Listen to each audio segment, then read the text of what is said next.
to humiliate her, to give her a formal warning, and she's obviously thinking on the outside, well, this is me done. They're going to get me out. They're going to boot me out, or whatever's going to happen. It was such a worrying, dangerous thing. I thought it was dangerous because what it's basically telling young, impressionable minds at home, no, do not speak the truth. Do not reflect reality. Go along with what we tell you to. And that seems to be what this series is about. They're pushing an agenda. Breaking today, the boycott of Woke ITV's new Big Brother, a reality TV phenomenon that they are destroying with their Orwell think, has just got worse overnight. Tommy Robinson now weighing in on the forced removal of this young man, George Gilbert, who happened to be a Nigel Farage and Reform UK supporter, writing, Big Brother, reality TV show, throws a contestant out the side door for wrong speak, couldn't make it up. And having watched this episode of the show, what was most extraordinary is that Big Brother has not revealed what George said, hasn't allowed us to find out what he said. This is all a big cover-up. We're just meant to believe that he was so terrible in his language about so-called conspiracy theories that it was worth packing his bags overnight and booting him out the house. And what used to be such an amazing social experiment, actually, and a place for free speech, a place for people with different views and different life experiences to come together to have genuine conversations. Yes, sometimes they were heated. Sometimes people went too far. We saw Jade Goody kicked out, didn't we, for referring to Shilpa Shetty as a bobberdom. But actually, it was so important that these real conversations could take place on a TV channel. I knew that ITV was always going to destroy that. It's in their blood to stop that. So what is now happening on this show is that if you are in some way a small c conservative, someone who is on the right, someone who doesn't believe in extreme trans ideology, someone who supports Tommy Robinson or Nigel Farage, you are instantly demonized on this show. From word go, you are made out to be a freak rather than the majority of the British population. So on my Superstar panel today, we of course have Bernie Spofford from If This Is True. But fascinatingly, in terms of this conversation, Nathan King, he was a contestant on Woke ITV's Big Brother last year, but he is now speaking out against this Orwell-style behavior, which, by the way, has also seen a female contestant, Caroline Monk, traumatized and humiliated simply because she spoke about biological realities in terms of two contestants, one of whom is trans and another of whom is pansexual. So Nathan, you obviously have lots of experience with this, but you somehow managed to navigate it. What happened when you were in the house? Were you very conscious of the fact that if you went off the woke script or spoke too much about your politics or what you thought, that there was a chance you could be booted out in the same way that George has been, or humiliated in the same way that Caroline Monk has been? Big news, Outspoken is now available as a podcast too. So please do subscribe wherever you get yours, Spotify, Apple Podcasts, and make sure you rate and review. I'll take 5 stars, if you may. That's a fair point. I think they seem to have got so much worse over the last 12 months. Last year, I think they almost got it close to being right last year. We had a good group of people. Yes, we had a lunatic who glued herself to Broad and we clashed, but I came out of that quite well because I put my point across and they gave me an opportunity to do so. I think right from the get-go this year, it's clear there has been an agenda. They put Emily Hewitson in there. Now, Emily Hewitson didn't stand a chance because they were evicting somebody in the first night this year. And it was always going to be Emily because I think the thing is, when they put someone in that is right-leaning, initially, a large portion of the audience immediately don't like them. And that's just because of what they've been fed by the mainstream media, frankly. But Emily wasn't given that chance to allow the audience to warm up to her. So she was booted out on the first night. Then you had Caroline, who was shamed. And I felt so bad for Caroline because when you're in that pressured environment as well, she had the cameras around her. And obviously she had the backlash in the house. She was then formally warned by Big Brother for her comments, which were just reflecting biological reality. The contestant she was talking about, whatever they want to identify as and call themselves, they are a woman and they will always be a woman. So to humiliate her, to give her a formal warning, and she's obviously thinking on the outside, well, this is me done. They're going to get me out. They're going to boot me out, or whatever's going to happen.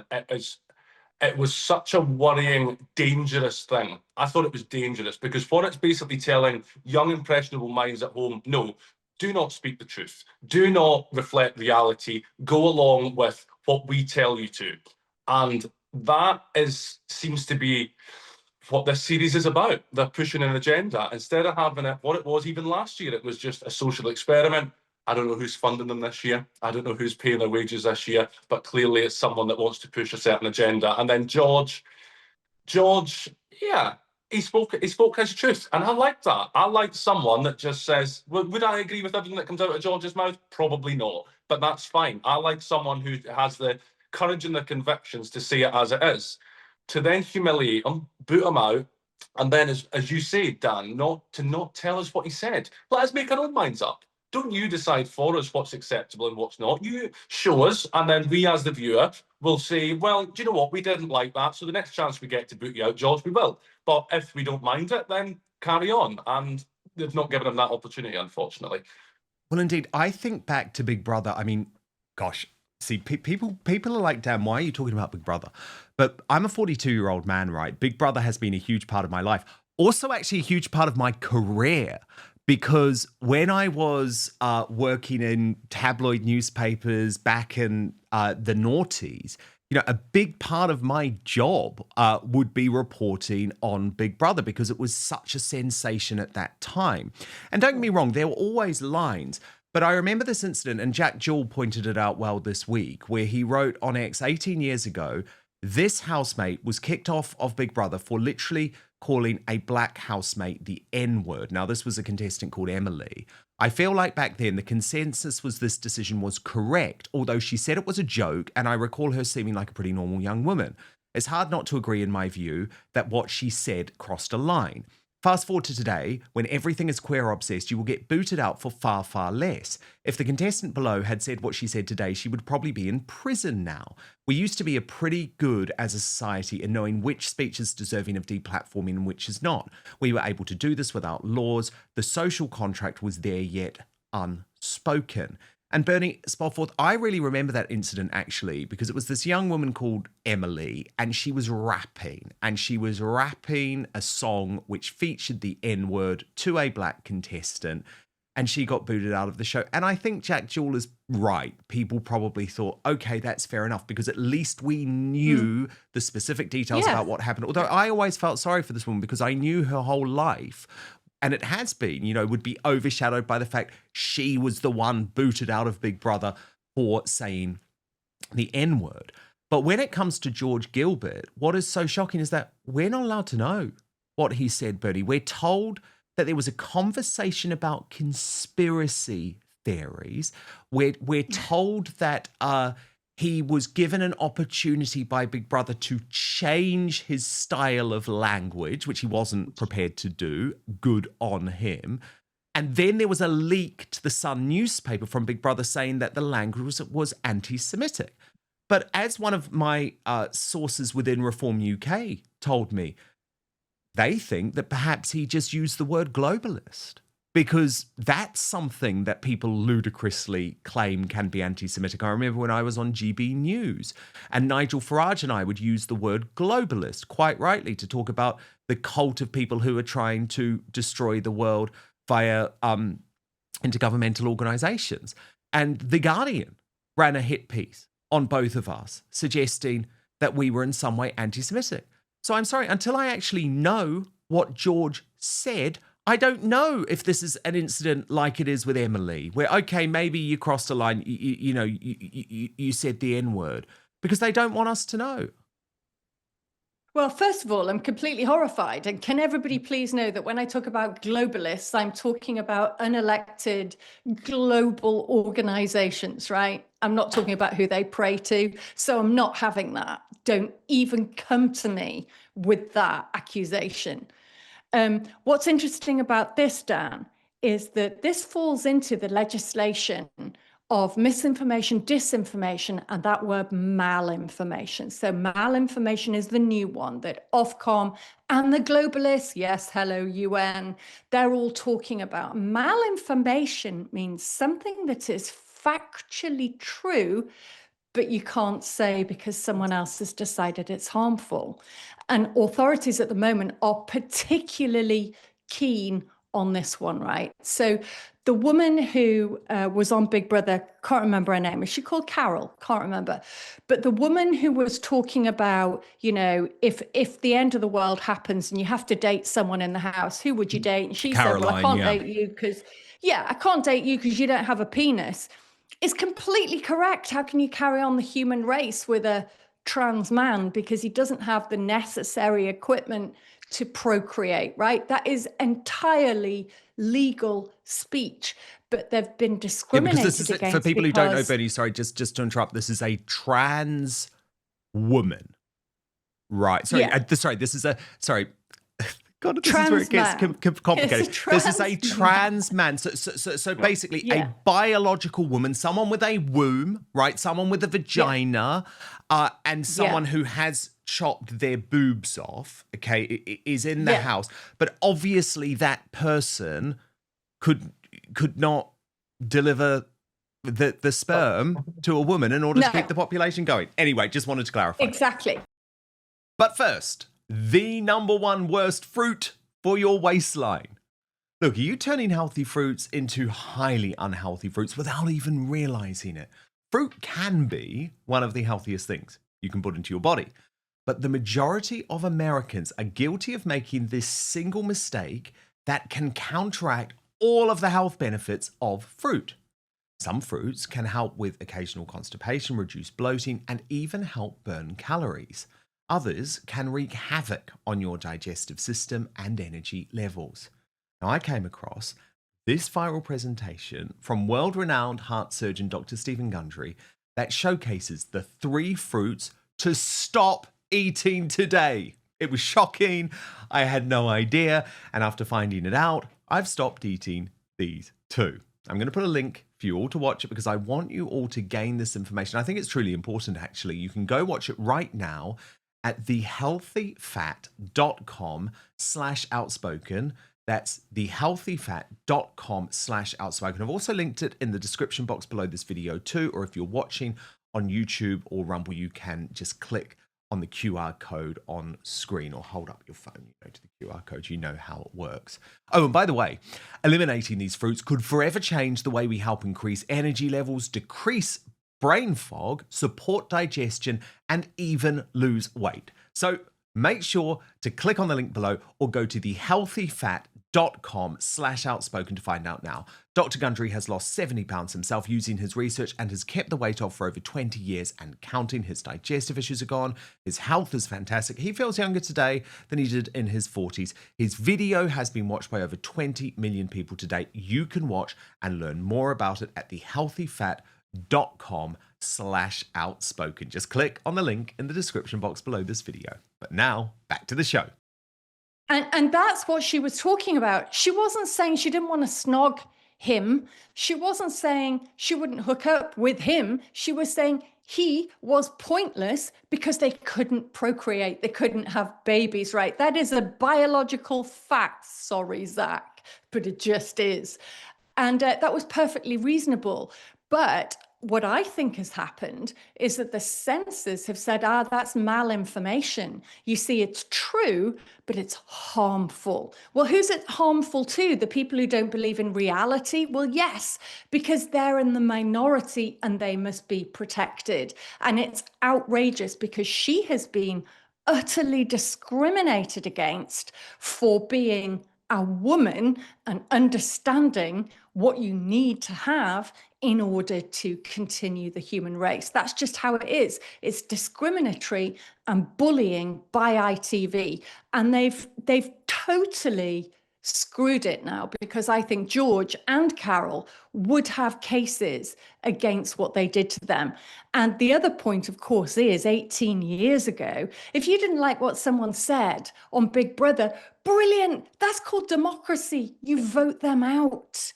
You vote them 100%. out. That's what we do. Because, I mean, look, in fairness to this person, Nathan, Zila, Zila's living their life, okay, seems to understand that there is going to be a lot of interest about the fact that they have these huge scars where their breasts used to be. But I feel there's a lot of propaganda being pumped out. I mean, we just saw that from Pride.com. Big Brother's hunky trans housemate has flooded the entire internet's basement. How did you... I mean, you were criticised, obviously, for speaking about Zila. What's your feelings on it? I think the big issue I have as well with Zila and with any trans person, they always say how they want to just live their lives. Why can't, I get this thrown at me a lot, why can't you just let people live their lives in peace? Well, if they were just living their life in peace, then if I wanted to respect reality, if Caroline on the show wanted to respect reality, there would be no problem. They wouldn't go and have a cry about it and they wouldn't correct them. They would just live their life and say, okay, that person doesn't agree with how I am living my life. They don't do that. They never do that. They always want you to buy into their delusions. And that is quite simply what it is. And I find it extremely concerning. And I think that, yes, ITV are pushing it quite heavily. And I think the thing is as well that Zila is clearly intelligent enough to realise that I would say that they're probably going to win. I would say she probably will win. I think she will, because the audience that watches Big Brother and that attracts. Yeah, there are a few who more absolutists, maybe from the 20 years ago, but now it is a woke audience. It's a woke show and it's a woke audience. And if you watch the late live show as well, they always have an audience. And I have never seen a collection of such... I'll go for the word interesting, because I could use a lot of words, but interesting group of people. Oh my God, I know. And it's like, it's quite fascinating, because it is evidence of the groupthink that we now have in the mainstream media. I mean, they're literally talking about this dude, George, right? As if he's some sort of Adolf Hitler reincarnated. Yeah. I'm like, he's a centre-right guy who supports the number one political party in the country. You know, you are all mad. You are all completely mad, but they all think in the same way. And it's like, we're all meant to feel really like sorry that this pansexual woman who, let's be honest, is an attention-seeking girl who likes guys, but claims that she's pansexual because she has to be something, you know, to make her interesting, as if in some way she's a victim. It's totally nuts. And I think it is social engineering. And the thing is, I actually quite like this Zila. You know, I don't have a problem with Zila. I feel desperately sorry for Zila for the fact that they've cut off their boobs, you know, and probably that's not something that is recommended. But, you know, they seem pretty nice, actually. So, yeah, I'm sure they will end up winning the show. But that's what ITV wants, because they want the social engineering side of it. And actually, I think Paul Joseph Watson, he made such a good video on this. Here's just a little part of it. Your fellow housemates and the viewing public. Agreed. It's a literal commie-style struggle session. I'm sorry to everyone out there. But the sobbing and the humiliating apology wasn't enough for the poor woman not to be made an example out of on primetime TV. Despite the fact that her opinion aligns with the majority of the British public, and despite the recent landmark Supreme Court judgment, which literally ruled that trans women are not women, she survived for now. But just today they booted this guy off because he said he liked Nigel Farage and thought illegal immigrants shouldn't be given priority over native Brits. Getting free driving lessons. Do you actually think that they're getting free drive? Because I think it's being exaggerated, because it's like people are saying they're in 5-star hotels, they're getting iPads, and it's like, it's true. These reality TV shows are literally just social conditioning show trials to demonise anyone who's vaguely right-wing. She's a girl! No, you're not. Let's revel just for a second in the delicious irony of Big Brother, the same entity which in Orwell's 1984 literally tortured Winston into believing that 2 + 2 = 5. In its 21st century reality TV incarnation, psychologically bullying a woman under threat of career harm and national shame into believing that a biological female can become a man, publicly humiliating her on national television in the process. The party told you to reject the evidence of your eyes and ears.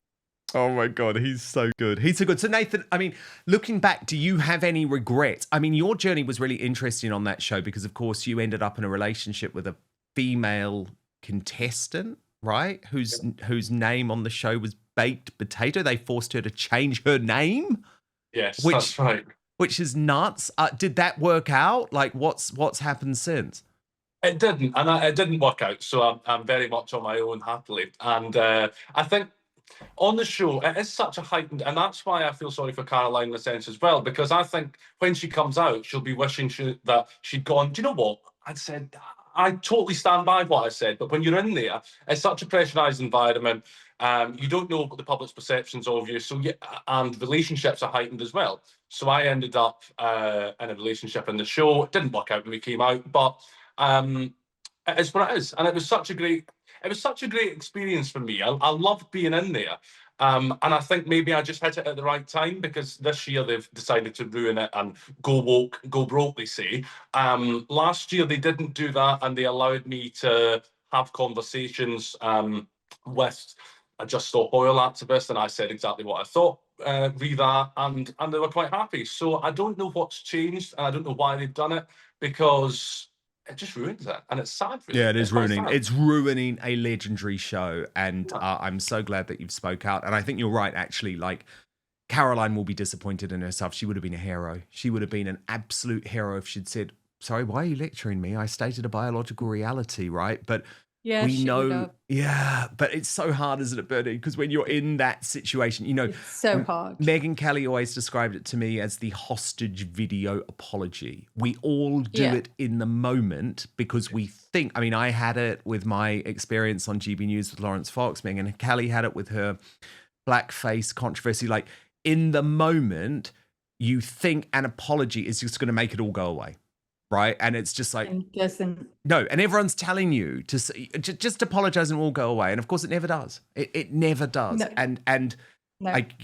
you know, the advice is because, of course, you know, you never know until you're in that moment. But don't apologize unless you really don't believe what you said. Don't apologize. Yeah.